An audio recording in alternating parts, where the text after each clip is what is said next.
Mon colonel, il faut le rappeler, en cette période où des centaines de milliers de personnes affluent dans le sud, la moindre inattention peut conduire à des incendies.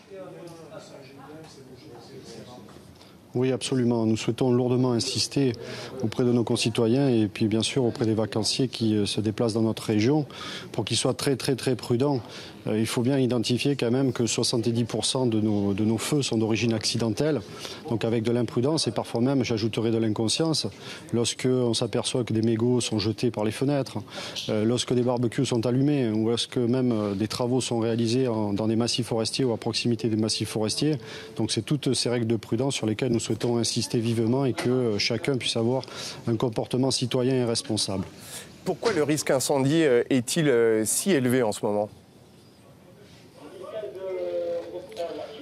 Eh bien, nous avons un épisode de sécheresse qui, pour nous, a commencé début juin, qui aujourd'hui est largement accentué. Cet épisode de sécheresse quand même assez profonde.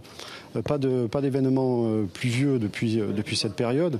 Et puis là, depuis maintenant pratiquement 3 jours, ce sont un épisode venteux quand même généralisé sur l'ensemble du département et qui, au moment où je vous parle, ne faiblira pas forcément dans la journée, excepté peut-être un petit peu sur l'est du département, mais ce n'est pas certain au moment où je vous parle. Colonel, quelles sont les forces qui sont en présence en ce moment sur le terrain, justement pour gérer ce risque incendie ? Alors aujourd'hui, au-delà du potentiel opérationnel journalier que déploie le service départemental d'incendie et de secours des Bouches-du-Rhône, qui est de pratiquement 500 personnes, nous déployons aussi, en fonction de ces conditions météo, 500 personnes sur le terrain qui maillent le département en plus. On a également accueilli une colonne extra-départementale qui nous prête main forte. Et puis bien sûr, la mobilisation des moyens aériens de façon assez massive sur le département et qui hier encore ont fait leur office.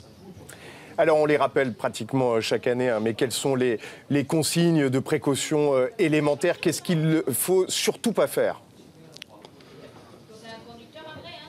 Bien, c'est ce que je disais en tout début de cette interview, c'est-à-dire que lorsque les agents, ou les personnels se présentent sur notre département ou nos concitoyens, ce sont les règles élémentaires de comportement citoyen et responsable, en évitant tout simplement, lorsqu'on se promène en voiture, d'éviter de jeter son mégot par la fenêtre. Ça, c'est un élément d'imprudence et d'inconscience, je dirais même.